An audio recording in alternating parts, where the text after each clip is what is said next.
Now, we told you a story about how HSBC got away with massive amount of money laundering for Al-Qaeda, for the guys, who attacked us on the 9/11, Iran, the warlords, etc., right? The drug lords as well, out of Mexico and other places. Well, they got away. There will be no criminal punishment whatsoever. None, right? But Stephanie George was not so lucky. 15 years ago, they got her. They found a little bit of cocaine in her attic, half a kilogram of cocaine. Now, she says that she did not put it there, and as you will see in a second, there's good reason to believe that. But now, to be fair, she had priors, right? So she got a life sentence. Now, what was her priors? Well, let's tell you the whole story.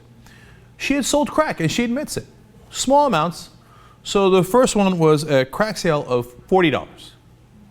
And they counted it as separate offenses. So the first offense is for $40 worth of crack. $40. Second offense, counted as a separate offense, $120. $40, $120. Now we go to the third offense. Third offense is the man that she had a child with goes away to prison because he's actually a drug dealer. She stops any dealings with drugs, according to her account and accounts believed by many, including the judge in the case. And she's trying to make sure that her kids don't get taken away from her. And she says she was so scared that she was going to be put in jail that she couldn't take care of her 3 kids. Now, the judge largely believes a big part of her story during the trial.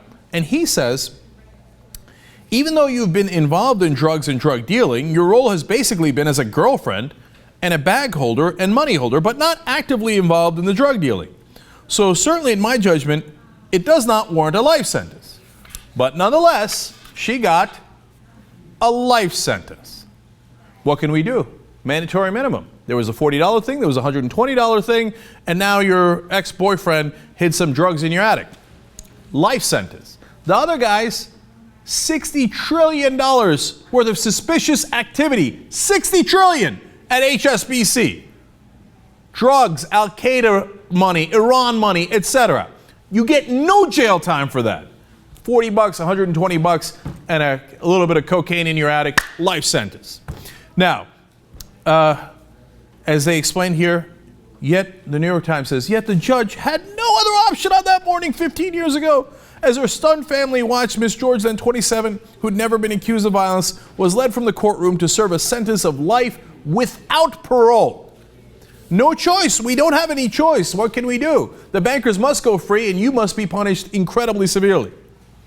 Now, why is it that she says she didn't do it and the boyfriend says she did do it? I mean, the boyfriend turned on her and said it was her. Other drug dealers turned on her. That's why she got convicted. And they said it was her who was helping us to do this drug transaction. Well, it turns out if you cooperate with the government and you have information on someone else, you get a reduced sentence. So all the people who actually did the drug dealing got reduced sentences. They're all out of jail already.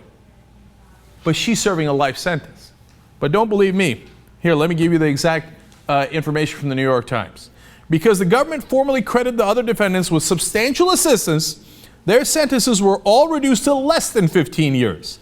Even though Mr. Dickey was the leader of the enterprise, that's the former boyfriend, and had a much longer criminal record than Miss George, he was freed 5 years ago.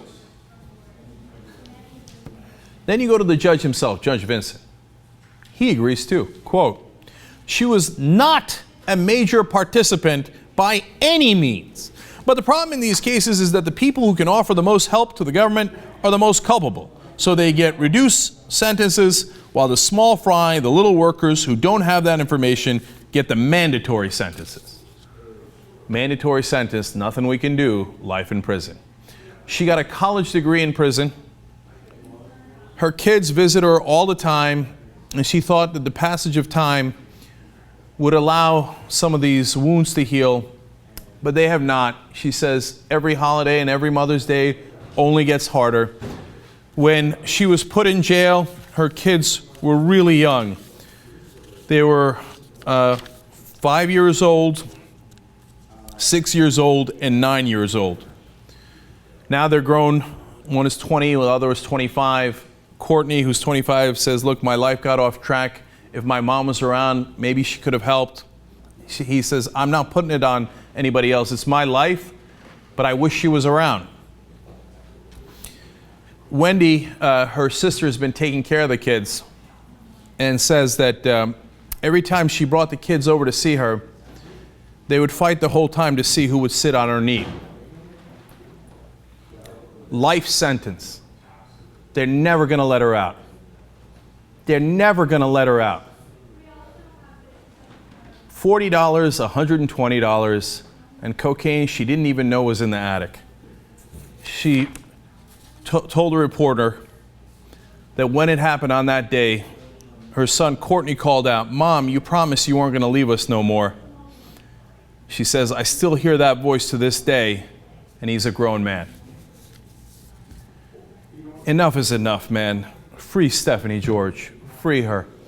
At this point, the only person who can do it is the President of the United States. He should give her immediate clemency. She suffered enough. Her whole family suffered enough.